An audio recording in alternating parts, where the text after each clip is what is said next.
no rustling of paper.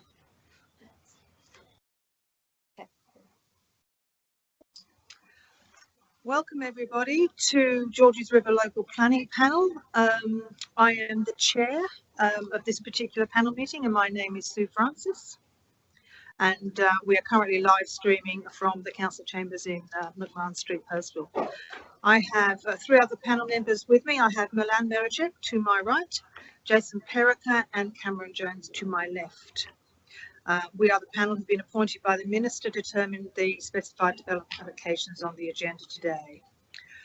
The panel wants to acknowledge the traditional custodians of the land on which this meeting is being broadcast as that of the Bidjigal people of the Eora Nation. Now, because we are live streaming, I need to remind people of making no defamatory, discriminatory or offensive comments when they make any representation. We have four items on the agenda tonight. They are 58 Lawrence Street, 565 King George's Road, Treacy Street, and the final matter being Johnston Street, Peakhurst. We have a number of speakers who I think have already been called and are on hold to make representations to the panel. What I will do is I will call your name in relation to the item that we're on, and then you will make representations to the panel. The panel may have questions of you, so don't hang up straight away, and I'll let you know if we have any particular questions. What we will do is we'll go through each item, panel item in order, and when we've finished one, we will move on to the next item, and then we will close the meeting, and the determination, or rather the consideration of the item, will be done in closed session, and then the decision will be posted on the website as soon as it is finalised. For your information, all members of this panel have been required to declare whether they've got any pecuniary interest or declaration of interest or conflicts in relation to the matter, and I can confirm that there have been no conflicts registered. So with that being the case, let's move on to the first item, which is 58 Lawrence Street, Peakhurst, and that's the demolition and construction of a 4-storey boarding house and basement. Now I have the neighbour, Adrian Ball, to speak, and then I have the applicant's architect. So let's call Adrian Ball. Adrian, you can address the panel now. If you have your live streaming on, could I ask you just to turn that off? Otherwise, there's some feedback when you're speaking. Thank you. Adrian, the floor is yours. Thank you, panel. I'm objecting to the submission of 58 Lawrence Street. Just the sheer scale of it and the typology of the building itself. The main type of 20-room boarding house flat development, the Manukau site, number 56, an isolated site between the two single blocks, which is not characteristic of Lawrence Street context. The property number 54 is currently under development as well,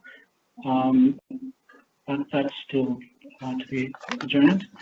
Our property will be, if there is two developments either side of us, will be probably the only one that will be squeezed in between two singular property developments.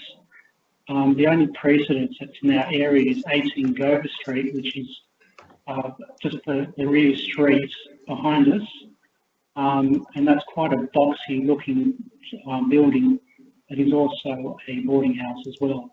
But it's been under lease for at least several months, and I don't see any tenants. It's a pretty vacant site. So irrespectively, I don't understand why we've chosen the type of building to be put into our street if it is suitable commercially. The main impact of the design that I could see is mainly from our morning sunlight. The mass or the back of the property, which I've highlighted in my report, dated the 30th of January, shows the courtyard in our central courtyard of our whole space being covered up by the lift, shaft, and a portion of the rear units at the back. So I had a bit of analysis looking back from my point of view of going back and making sure shadows are done correctly. I can see the 2D plans looked okay, but just the sheer volume of actually the sun coming from between 9 to 11 a.m. is actually the major impact. And we do try to make our home very, very environmentally friendly, and cutting our solar panel shadow would actually turn our system off, which means that we lose probably about 30% of our energy production in the whole year. So we're increasing our greenhouse emissions at our home. And I understand that we always try to do the right thing, but if this comes along, I just don't understand. My home would actually won't function as it was intended to be designed for. In conclusion, the boarding house of the 20 studio-style boarding apartments also promotes noise, light pollution to our adjoining bedrooms. It would impact the right of our natural sunlight and privacy to our home. In 2016, the Land Environment Court appealed 2016/1628/74 for the proposed 7 house-style units at number 58 was reduced to 6 townhouses along adjacent to our property. The reason why they reduced the amount from 7 to 6 is actually to be considerate of the actual natural daylight that our building actually provides from that easterly aspect. And I agreed with the actual 6 townhouses at the end of the court hearing, and I believe that was fair and just for the size of the site. So in conclusion, I completely disagree with the development. For the single block, it feels that the proposals such as to seek and to discriminate and isolate ownership of single block like us, the development is extremely inappropriate and out of context with the remainder of our street. Its purpose and use seems to be limited to short-term tenants, which lead to long and short periods of vacancy and unwanted tenant rubbish constantly abandoned on the footpaths to clean up. I'd like to thank the panel for giving me the opportunity to speak today. Thank you. Thank you very much, Mr. Bull. Can I just ask you, can you tell me, I didn't quite hear, the address of that matter, the subject of the Land and Environment Court? Yes, it's 2016. Yep. 0162874. And what was the address of the property? 58 Lawrence Street. It was on this property. Sorry. I missed that. Yeah. Okay, thank you. Thank you. That's right. And so you're saying there was a proposal for a flat building, and they got told no, it had to be. 7 townhouses, but they were 3 stories. There was a walk-up Okay. of townhouses. All right. Thank you very much. You're welcome. Any questions or queries? Thank you very much indeed. We'll move on to the applicant. Thank you. Thank you.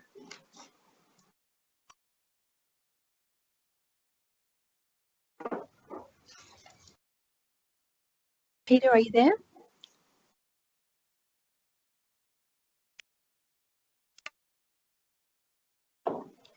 Peter? Hello. Yes, Peter, you can address the panel now, but if you have your live streaming on, can I just ask you to turn that off because of the feedback, please? That's okay. Just to let you know, we haven't been able to get the live streaming to work, so that could just be us.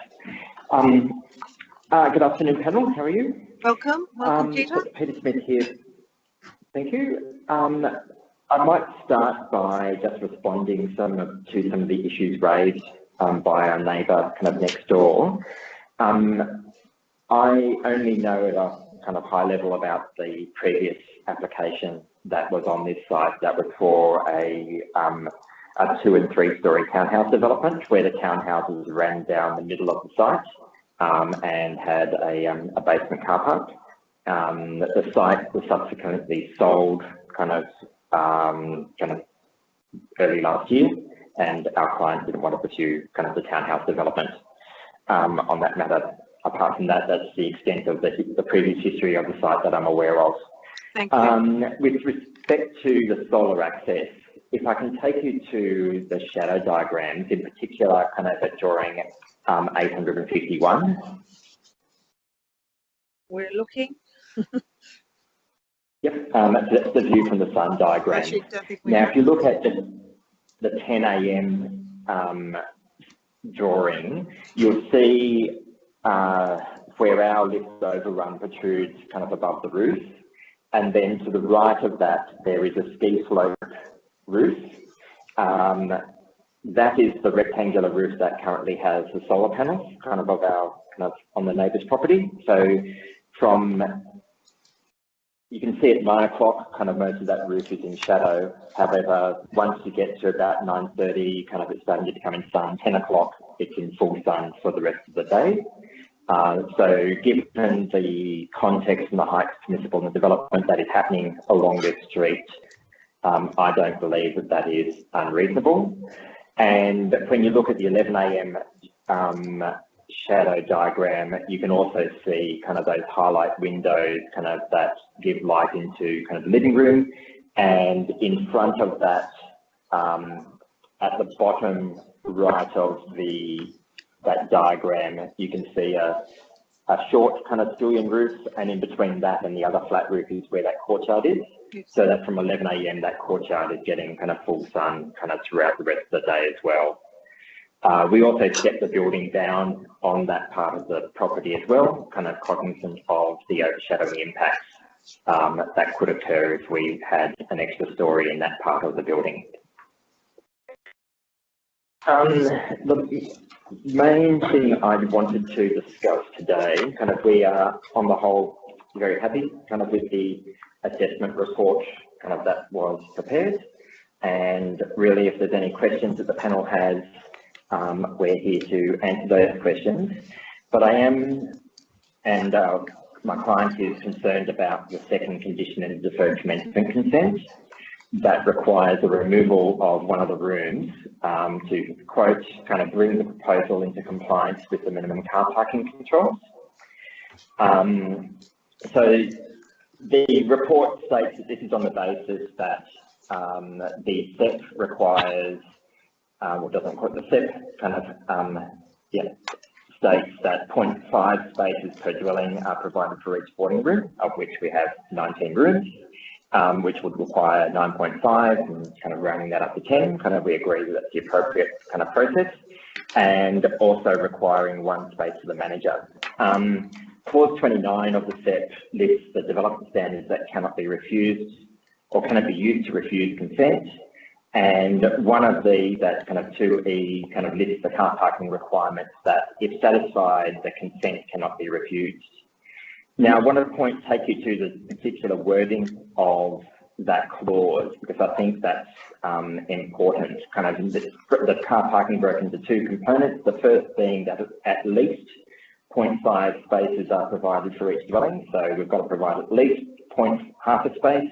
If we provide more, council kind of can still are satisfied, but if we provide less than 0.5 of a space per dwelling, then council can refuse the application. And the second part is about the provision of car parking for a person employed in connection with the development. And it basically expresses this as being not more than 1 space. So it's a maximum, not a minimum. This means that the consent authority can't refuse the application on the basis of car parking if we provide 1 space or if we provide 0 spaces. They could only refuse it on the basis that we provide more than 1 space. So if we provided 2 spaces, they could refuse it on the basis that we're providing too much car parking for employees. So in total, if we provide 10 spaces, which we have, we actually meet the requirements for the non-discretionary standard, and the consent authority can't require any more. And on this basis, the statement that 1 room should be deleted to bring the proposal into compliance with the car parking, I believe, is incorrect, as we satisfy the non-discretionary standard and that the consent authority can't require more parking. So I'd just like the panel to, in their deliberations, reconsider if this is appropriate to require that condition. My kind of clients would prefer not to lose a room, particularly when we believe that we don't need to. And it wasn't as if the report raised any problems or questions with the built form and reducing kind of a room because of the built form. They were kind of, the report is quite complimentary, kind of on the form of the building. So it seems to be only requiring the removal of that room due to the provision of car parking, of which I believe we satisfy. Thank you very much. Look, we may have a few questions here, but I'll start off actually. One of the things that we identified when we were on site was the relationship of the communal open space to the rear boundary. And that communal open space sits pretty much on top of the fence line. And we were a little bit concerned, one, with the elevation of that communal open space and the likely activity that will come from there, and the communal room, and the lack of setback at the rear. Can you give us any suggestions for that area and why that would be appropriate in its current location? Yeah, so from what I remember, where we're actually looking over at that point where our where our communal open space is aligned with the communal open space kind of in the adjacent property. So you've got communal open space looking to communal open space. Not elevated. You're elevated. No, not elevated. No, we would look into their communal open space. I would agree with that. Without any further screening, we could, where we've got a balustrade on our plan, you'll see kind of like a dashed line against our communal open space. We could increase that with kind of like a palisade fence. We could increase the height of that or locate that within the planter to a height of 1.5 metres. It's set off the boundary, so it wouldn't create excessive bulk or scale when viewed from the adjoining property, if you'd see the planting. But it could be designed to then minimise any kind of visual privacy impacts if that was increased to 1.5 metres in height or 1.6 metres in height. Yeah, I think I'd personally be concerned about increasing any structures on or close to the boundary beyond the boundary fence.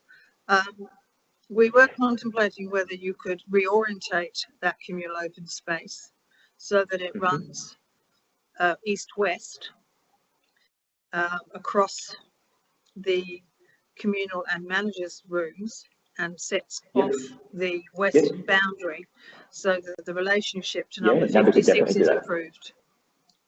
Yeah, no, we could definitely do that. Yes, okay. That could be done. Thank you. Yeah. Look, I'll ask my panel members if they have any other questions they might wish to raise. Cameron, for example, I'll start off with you. Yeah, look, I just wanted to discuss quickly, and it may be an oversight, but I've just noticed that a large number of the bathrooms don't have external windows. Is there any reason for that?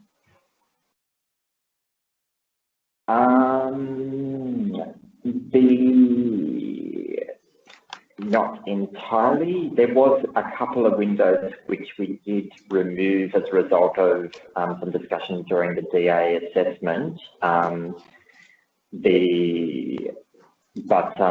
for example, just looking at the manager's room, there's no reason why that bathroom would have a high level window kind of going into there. That wouldn't be a problem at all.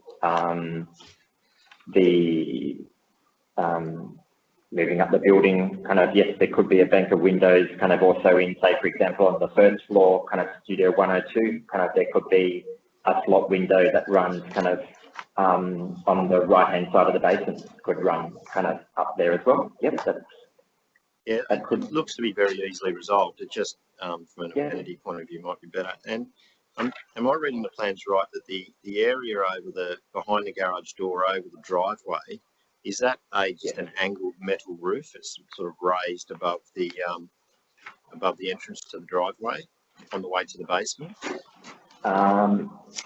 No, there's a concrete slab.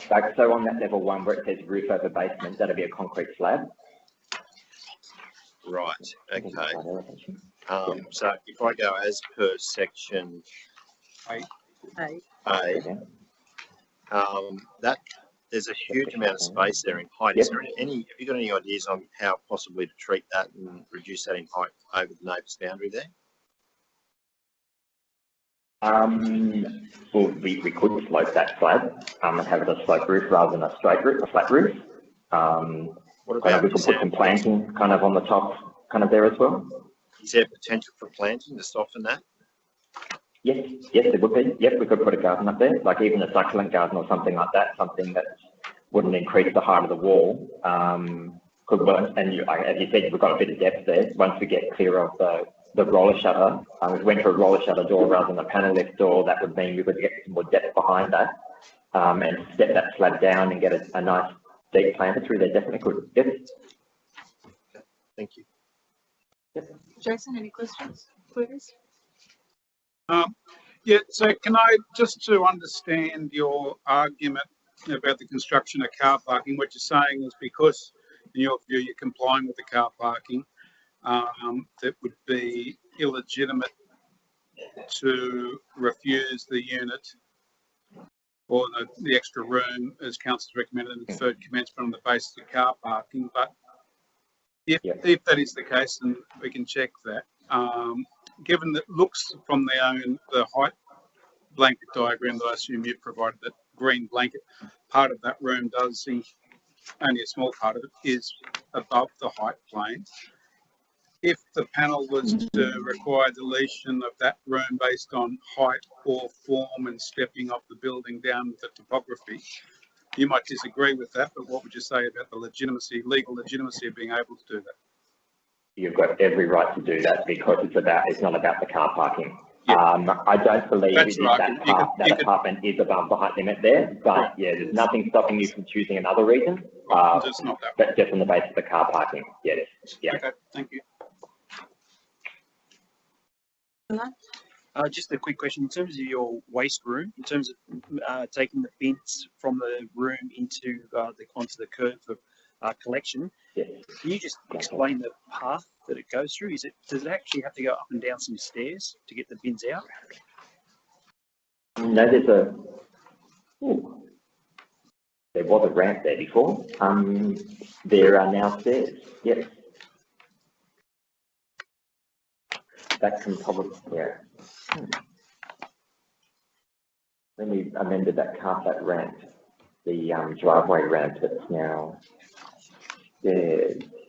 Yes, so at the moment the on-grade path would have to be through the lobby, which I agree is not amazing, but we should be able to kind of raise the height of the waste room or something like that to adjust that to be able to get that ramp to work again.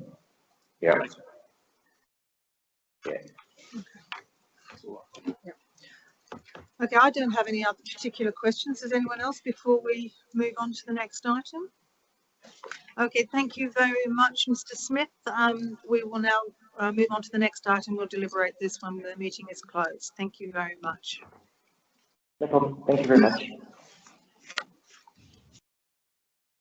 So we're now moving on to 565 King George's Road, and the council will be calling the civil engineer from the neighbouring property, I think. Rami, are you there? Yes, hi, how are you? Yes, you're with the panel now, Rami. If you've got your live streaming on, could I get you to turn that off, please? Yeah, I don't have anything with live streaming on, but I'm assuming, can you hear me? Yes, we can hear you. Okay, yes, no, The floor is yours. What do you want to? okay.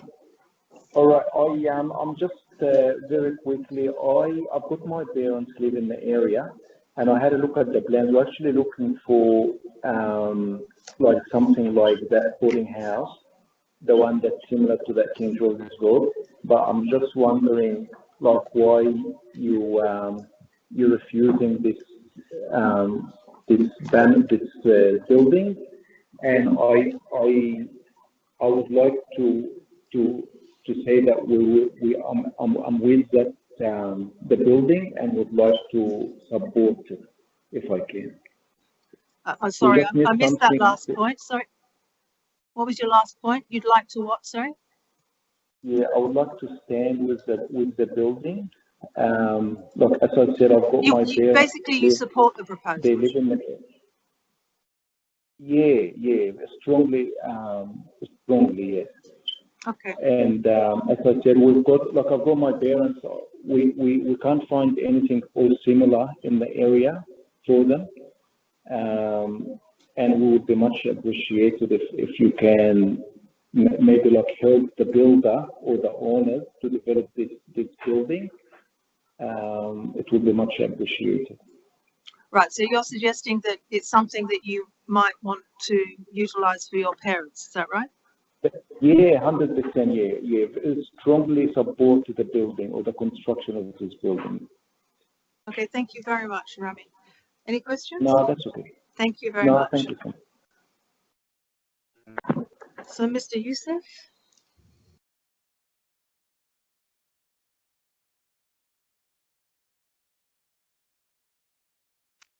Mr. Youssef, are you there? Hello. Yes, you're with Yes, the panel I'm now. here. I'll actually also invite in the owners as well. Won't be a moment. All right. They'll be online at the same time. Dr. Hannah, are you there? Dr. Hannah, are you there? Hello. Hello. Dr. Hannah and Mr. Youssef, you're with the panel now, so you can address the panel. Yes. Yes, good afternoon. I have to start with a statement that the misleading and incorrect information presented by the assessment officer is disrespecting the panel. And, Mr. Youssef, may I please remind you what I said at the very beginning of this meeting? You need to make sure you don't make any defamatory or discriminatory comments. So by all means disagree with something, all right. but don't make any defamatory or inappropriate comments, please. All right. If you look to the refusal reasons presented by the assessment officer, they are incorrect and they are misleading. That they think that the communal open space, there's no measurement on it. Clearly, if you look to the plans, you can see the measurement of 5140 times 5840 plus that space as well. Can you, if you look to the Mr. Youssef, it would help the panel if you would raise specific issues rather than general issues. So if you say we've provided the information specifically, just refer to what it is that you provided that the council's officers report says hasn't been. Sorry, say again. Could you be specific as to what's been provided or where you think that the report does not reflect what's been provided? Yeah, the common open space, communal open space. Mm-hmm. The dimension is clearly there and it satisfies with the same requirement. Number one. Number two, the shadow elevation shows clearly, which is not required before. The one in my submission shows that the private open space for the manager room does have the 3 hours required by the test. Number three, they're saying motorcycle and bicycle parking. The proposal complies with STEP 2009, clause 30, 1H, that at least one parking space would be provided for a bicycle and a motorcycle for every 5 boarding rooms. And we have sorry, hold on. Let's deal with these one at a time. Where is on the plans you submitted the motorcycle area? Is it on the southern boundary? What's the common open space you said? Or motorbike? A motorbike. Yeah. So the southern boundary, which southern boundary? Okay, thank you. Right. And the manager's private open space, you're saying that there is solar access to that from northern side. It's partially shaded. That will provide a shaded area in sunny day. But I provided a shadow elevation showing clearly it enjoys more than 3 hours in 22nd of June. Okay. I'm looking at the shadow diagram that you Shadow provided, elevation. and I can't actually see the It, private it, open it, space. it is in my submission letter. I provided shadow elevation. They didn't ask it before. I thought it's because it's facing north. You don't need to supply shadow elevation, proving that they have the access to 3 hours and more. Right, so you're saying there is further information that shows that it gets 3 hours. Yeah, it's on the submission letter. Okay, you made a submission. Okay, as the applicant. Right, we'll make sure we get a look at that. That's fine. Thank you. One. Yeah, number 4, adequate stormwater disposal. Yes. And if the council could impose any condition that, like, if it's underground connection to be done. It's we provided the stormwater detention tank from accrediting engineer, that the connection, if the council insists to be underground, we'll do that.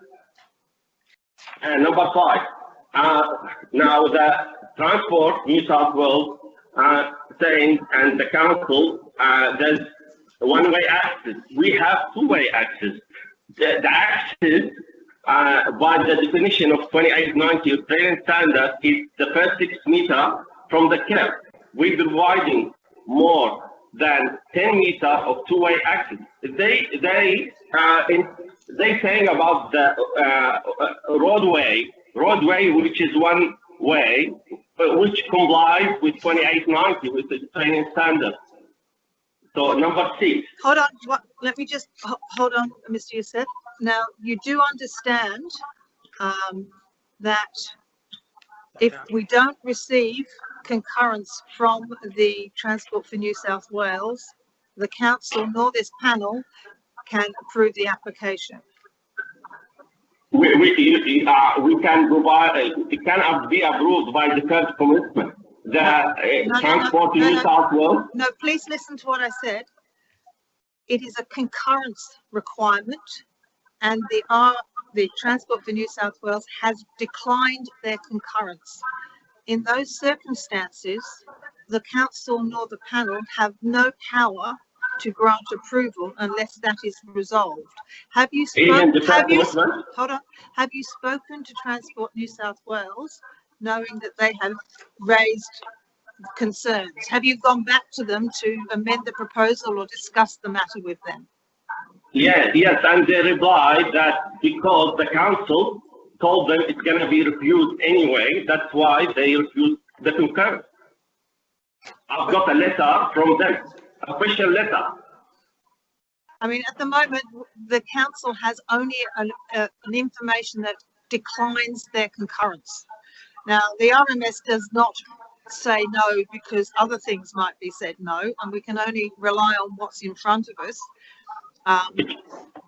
If you look to the letter from Transport in New South Wales, it says the proposal doesn't provide two-way access. If you look at the proposal, it does provide two-way access and 50% more than what the Australian standard requires.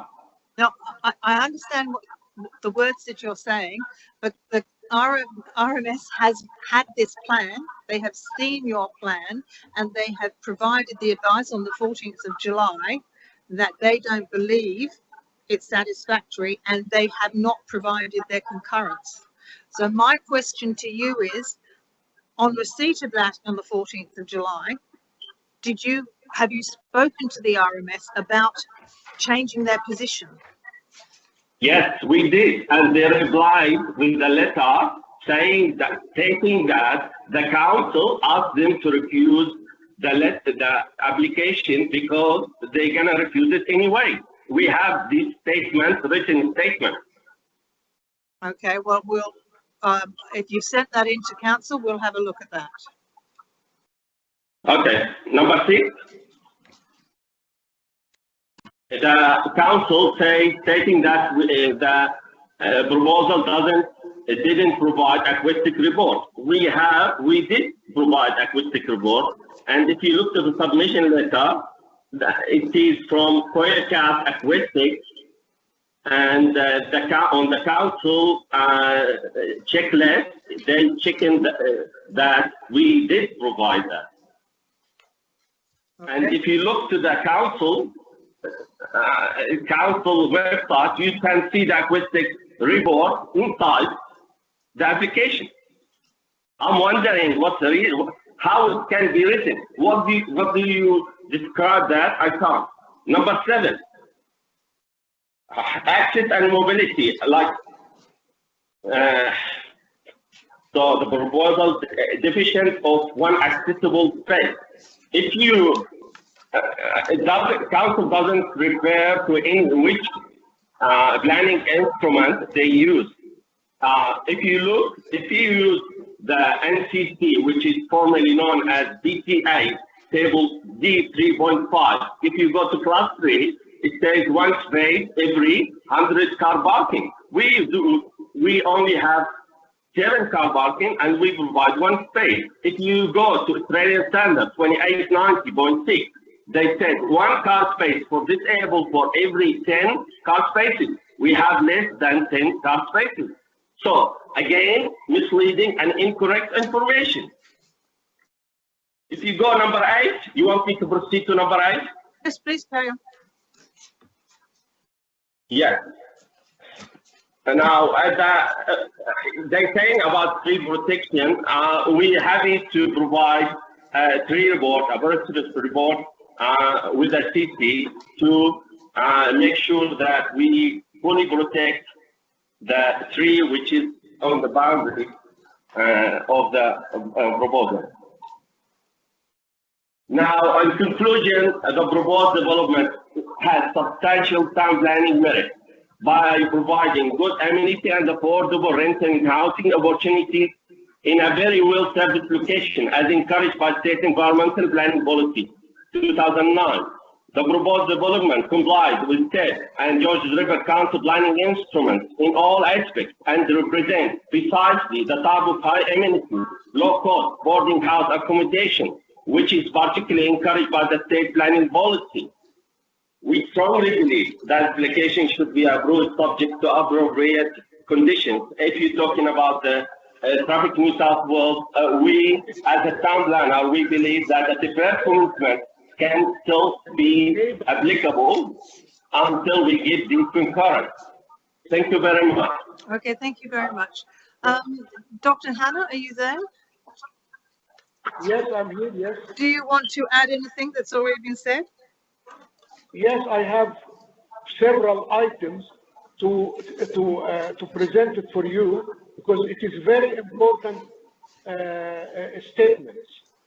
Okay, sorry to say it, some of the report, many items, unfortunately, is incorrect or not presented properly. Okay. Or in true case. For example, I go one by one. The refusal number 1.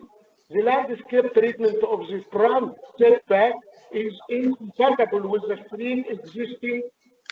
Our comment is, please refer to figure 7 of the council report. Show left house has no landscape at all, and all front is concrete driveway at the garage. The corner house on the right hand side of Young Street, there is no any landscape at all. It's only parking for 2 huge 15 meters, 2 trailer trucks on the front between Queen George Road and Young Street. So there is no landscape in the whole area. Okay? Second, refusal number 2.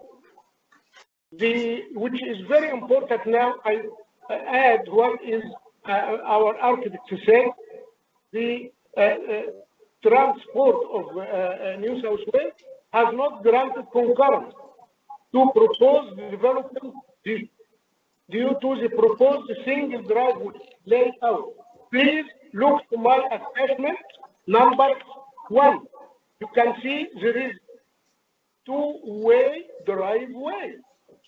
So why they said is only 1 driveway? It is existing in front of you. Please look to it. is 6 meters by 8 meters driveway. It means two-way driveway, not only one driveway, as the report incorrect putting in the in the report. Second thing, which is very serious matter, I spoke to the Ms. Gonzalez of this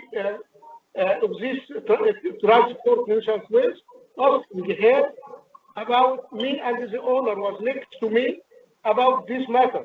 She said to me, I got call from the council, somebody officer there, asking me to refuse it and to push me to refuse it for some reason, which is very serious matter.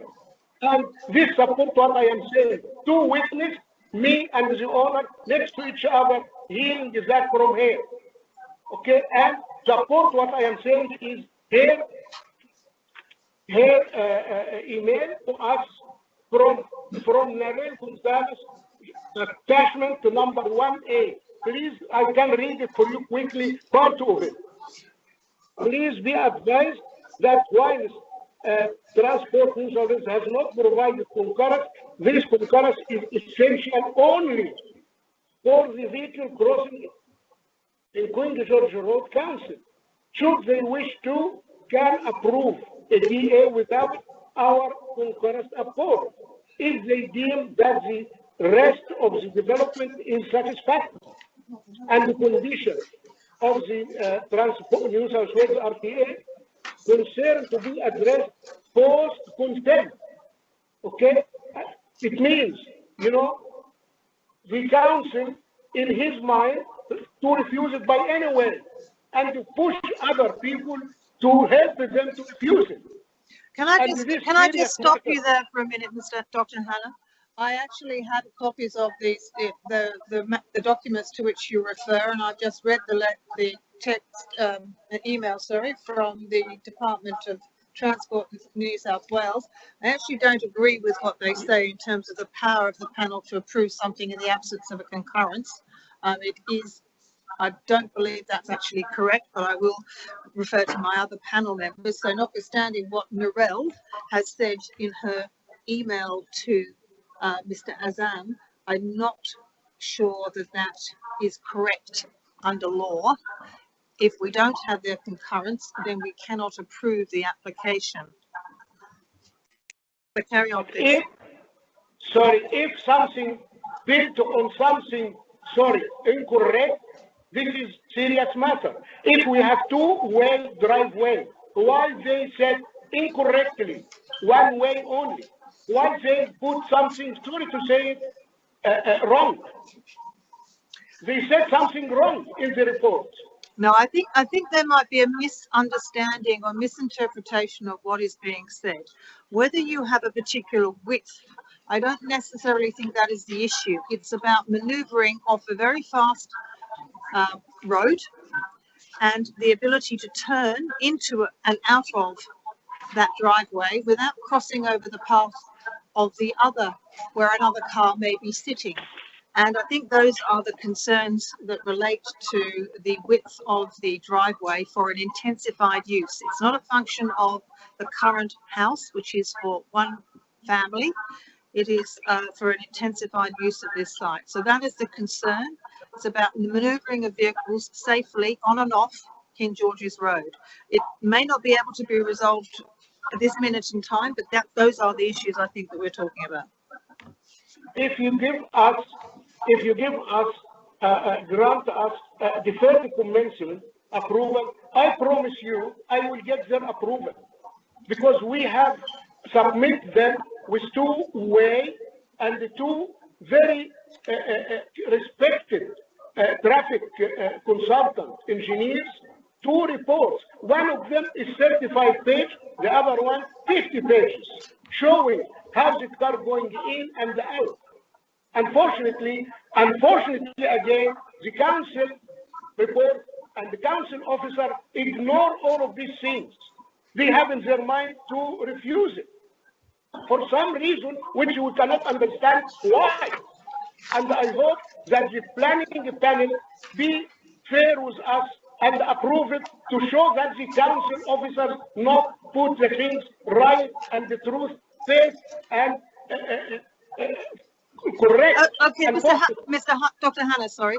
I think we'll need to look into this matter a little bit further, which we will do as part of our deliberation. Are there any particular other matters that haven't been raised by Mr. Youssef?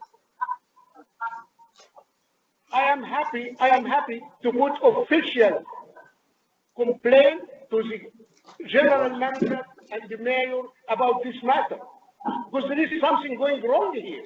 No, I don't think, Somebody Dr. Hanna, I don't believe anything is going wrong here.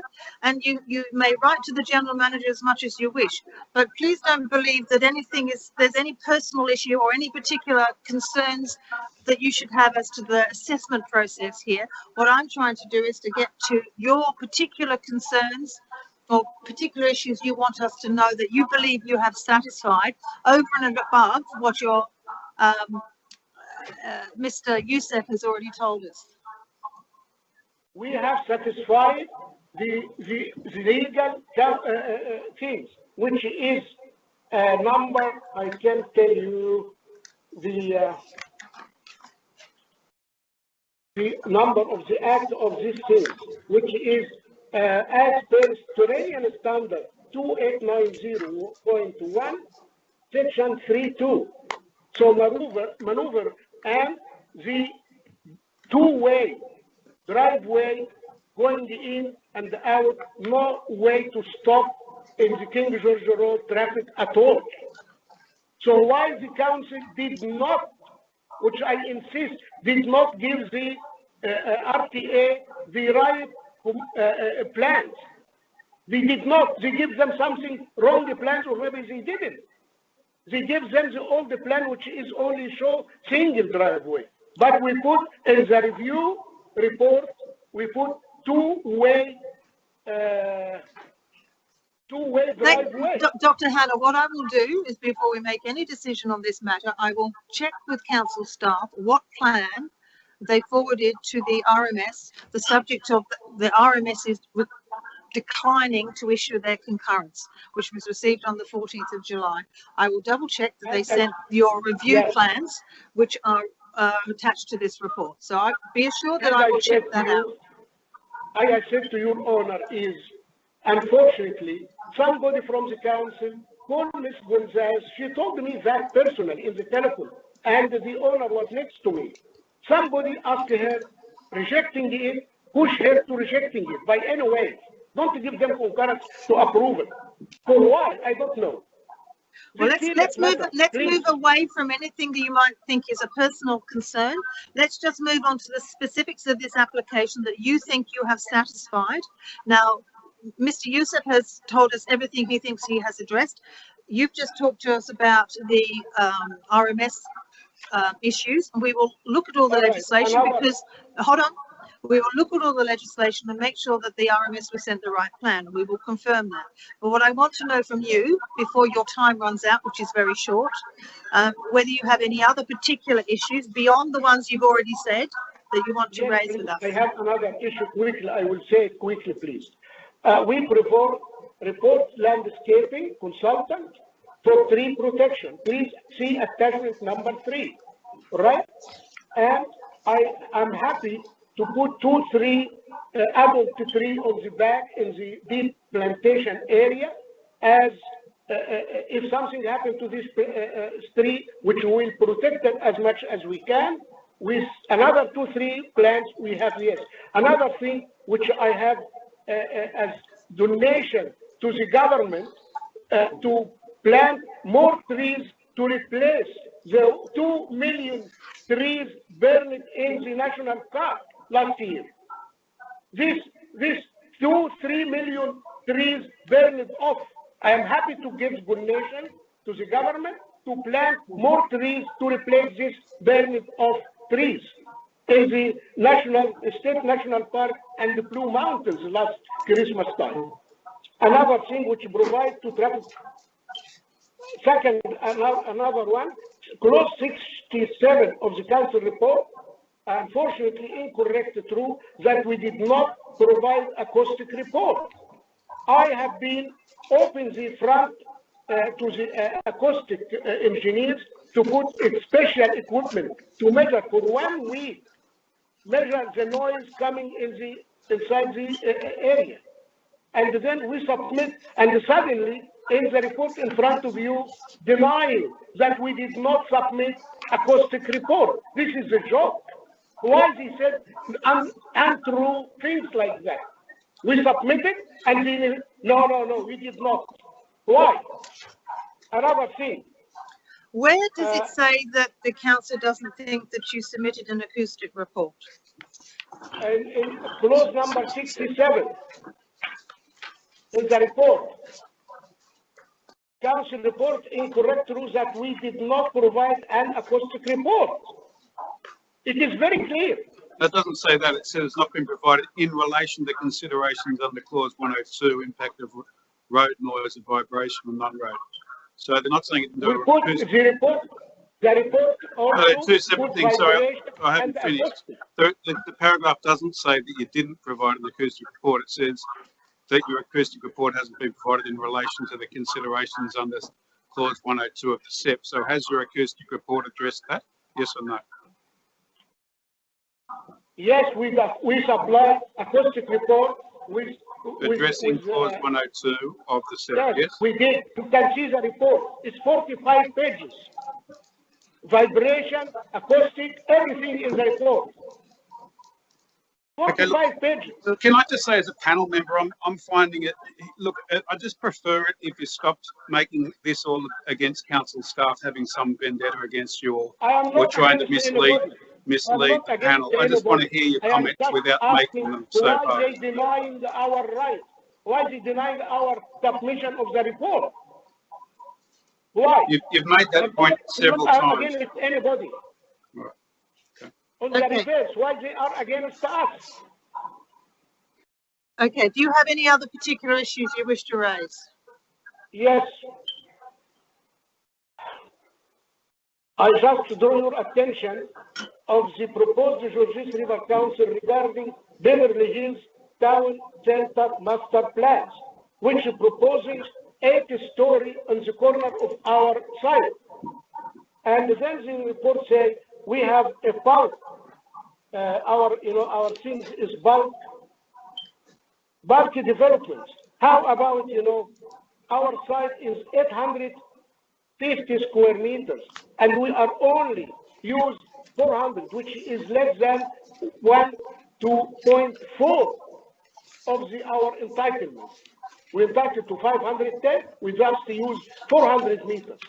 If we put big house, 500 square meters, it will be bulk, yes, but this much less bulky, right?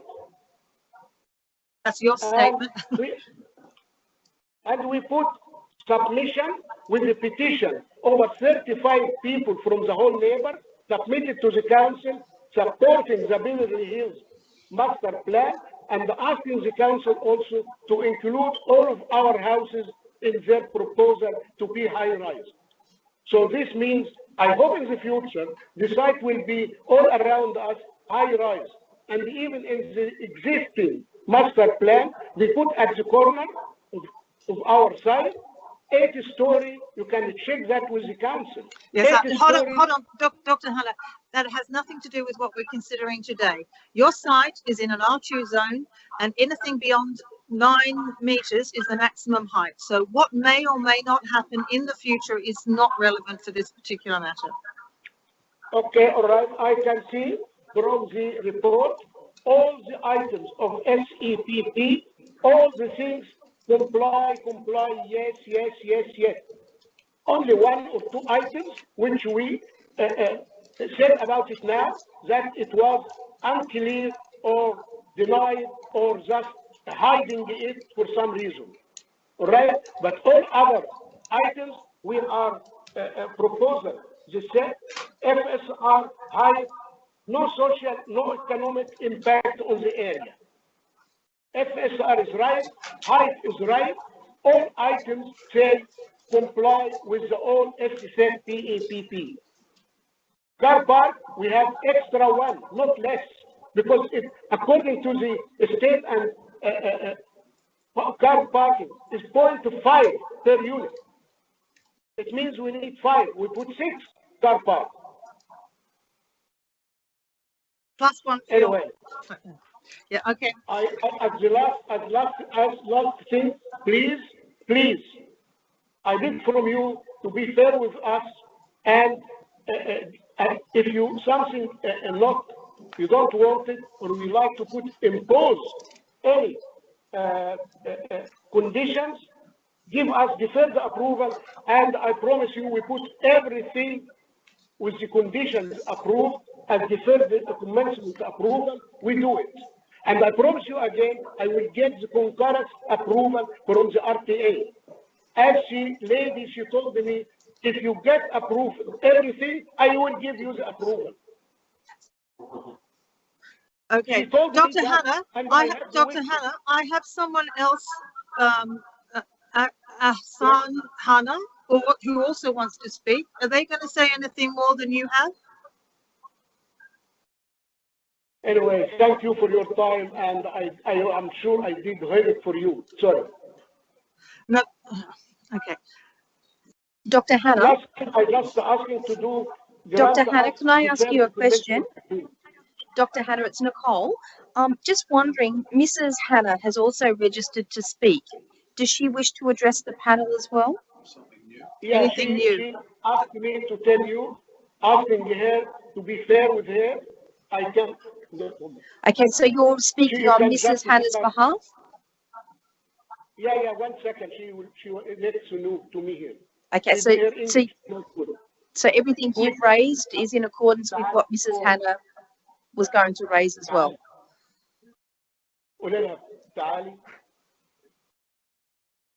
Okay, thank you. Yeah, she is here next to me. Okay. Does she wish to raise anything that has not been raised by yourself or Mr. Youssef? Yeah. Good afternoon. How are you today?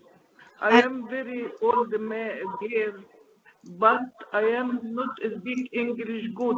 But believe, do fair what I do for agree. Deferred, grant us deferred commencement approval. Deferred commencement approval. Commencement approval. Yes. Please help me. She wants to. I understand, Dr. Hannah, I understand. She wants us to give a deferred commencement approval. I understood what she said.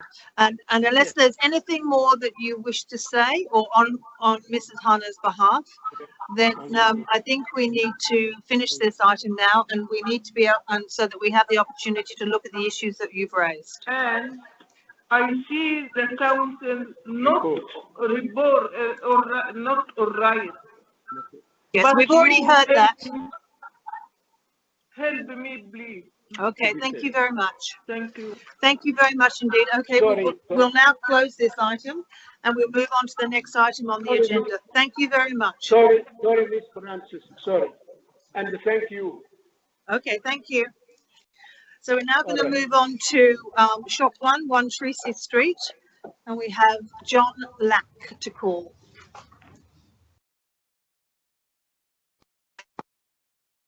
John, are you there? Hello? Hello, John.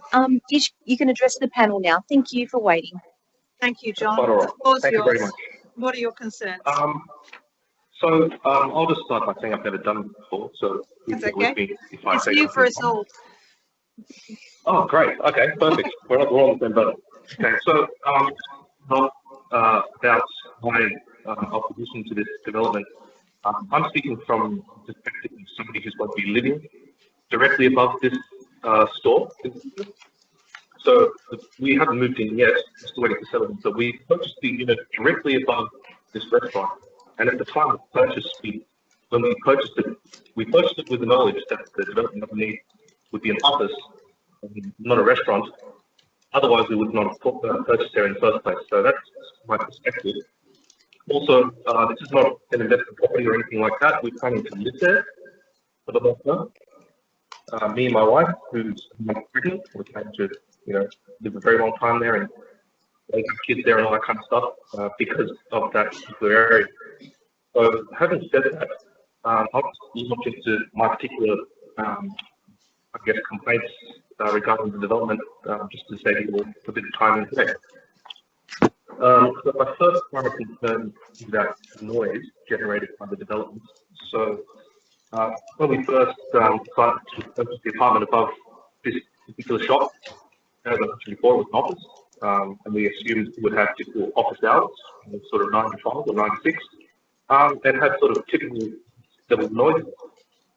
But with changing this to a restaurant would generate a much higher level of noise compared to what we first anticipated with an office lot.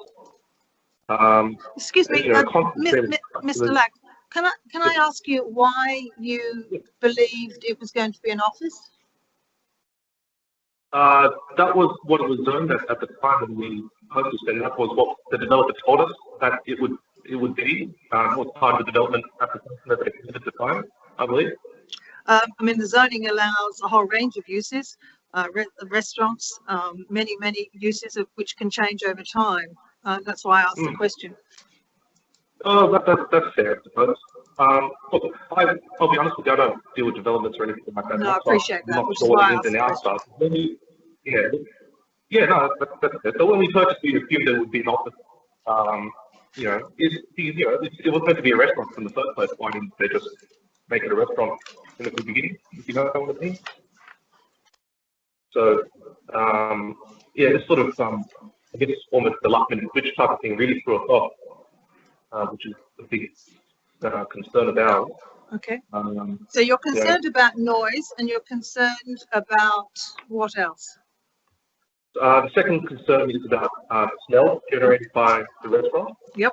So obviously offices won't really have much of a smell unless there's something strange in there. But a restaurant would obviously have exhaust fumes if they have any cooking or frying and other bits and pieces like that.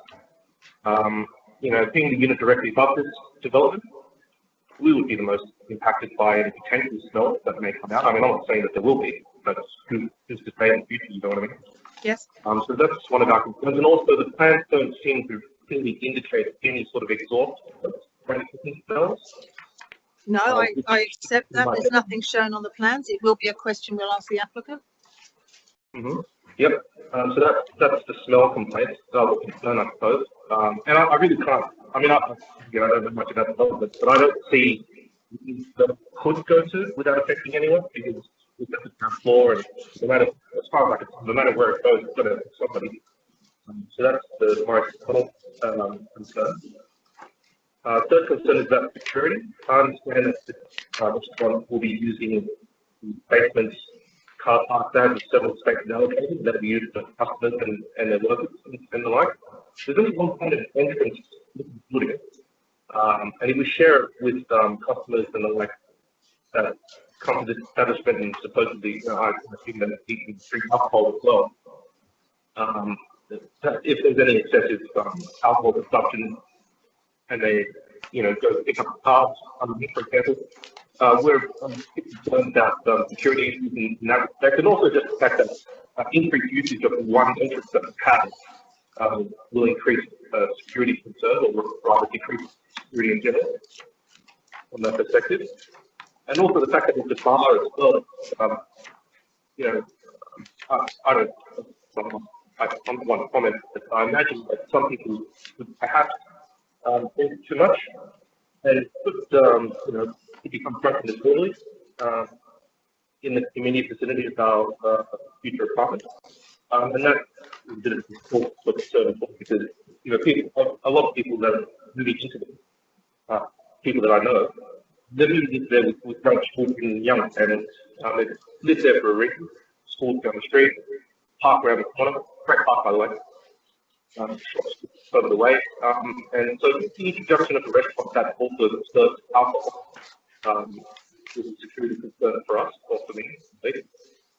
So that's the security aspect, and also just finally the loss of general command from changing this from an office to a restaurant. So just basically all the previous points combined, that will affect living arrangements, and maybe have to sort of live the area to sort of work our way around. If there's excess smell in the area, drying laundry is going to be a problem. The balcony will have to keep the door and windows closed all the time. Same with the noise, we'll have to keep the door and windows closed all the time. Security will alter the way we live there. I mean, obviously we don't live there yet. But security concerns will definitely make it a bit more difficult to manage. Just trying to cater to that security aspect. And also there's schools around the area as well. Opening a bar or a restaurant that sells alcohol so close to the school doesn't seem to keep in with the area. I mean, most of the other places that establishments that serve alcohol is sort of in the high places, really surrounded by residential properties or residential properties above them, like this particular location has. So it's just not really keeping with the local area as well. So that's basically the long and skinny of it. Okay, thank you very much, Mr. Lack. I think a lot of your questions we can hope the applicant will answer for you. Thank you. Thank you very much. Can we call Max Haysom and or Christy Hodgkinson? Thank you. Max and Christy, are you both there? Yes, we are. Thank you. Yes, you're with the panel now. Thank you. Thank you. Thanks, Nicole. Ms. Hodgkinson, can you answer some of the questions that were raised by Mr. Lack, particularly I think in terms of exhaust ventilation for the odour issue and some of the other questions that have been asked? Thank you, Madam Chair and panel members. To respond directly to the concerns that have been raised by the objector this afternoon, in relation to the odour concern, the discharge for mechanical ventilation is in the kitchen and it extracts directly to the roof. There's an inbuilt duct that extracts to the roof through the building. So that's already within the premises and there's no further work required to augment that. So it was already established. So it was already established in the original construction of the building, with the presumption that there may be a food restaurant cafe in these premises. That's correct. Yes. Okay. Just to confirm too, in terms of services, there is also a grease trap servicing the premise which discharges to the car park directly below the allotment where the restaurant is. So the building services are already available for the purpose of the use. In relation to the concerns that were raised with regard to whether or not the use is appropriate in the location, we obviously can't speak for the developer and any representations that were made. But the concerns with respect to the site being used as a restaurant, it is located in a B4 zone. It does encourage a mixed use development within the area, and a restaurant is a permitted form of that use. The hours of operation, condition 24 of the development consent has actually pulled those back from what's otherwise permitted within the zone, both Sunday to Wednesday and Thursday to Friday, such that the premises won't benefit from midnight trading. The applicant is not objecting to that condition. If the council is of the view that that's the most appropriate means for addressing potential concerns of residents living within the development, they're willing to accept that condition. There's also been detailed acoustic reporting undertaken to deal to the issues surrounding potential impacts to residential properties within the development. The council again has embraced those conditions. And the same applies with respect to the plan of management. If the panel is of the view that there may need to be additional requirements, we're happy to take those on board. But again, that is designed to ensure that the residential amenity within the development itself of the building as a whole is protected, but also that the restaurant can operate in accordance with the zoning requirements, which does encourage the vitality in the area. Outside of that, I'm happy to take any questions that the panel may have. Thank you very much indeed. Any questions, panel? I've got one. The type of license, what sort of license will be sought? If I could just ask Matt Hayson, who is the applicant, to answer that question for you. Yep. We'll be seeking an on-premise license. Okay, so not a primary service of alcohol? No. Okay, so you'd be happy if there's not a condition in there saying that the consumption, that there'll always be the provision of food available. It can't just be turned into a bar, for instance, at 9 p.m. and no food served and it becomes a bar. That's not the intention. Yeah, absolutely. It was just meant to be submitted as a restaurant. Yeah. It was just my lack of attention to detail when we No, lodged that's it, okay. which made it look like And- we were lodging a bar. And if the panel was minded to approve it, would there be any objection to saying that there shall always be the availability of the provision of food while alcohol's served? No objection at all. Because it is a restaurant. Okay, thanks. That's it. Yes. From me. Any other questions? No? Okay, thank you very much indeed. We will take all that information and we will use that in any deliberations we do. Thank you very much. So Thank you, Madam Chair. Thank you. The final item on the agenda is 8 to 8A Johnston Street, Peakhurst. There are no speakers in relation to this matter, so we will deliberate on the matter when we close the meeting, which I will do now at 5:10 as we have finished all our items. Thank you very much indeed, everyone.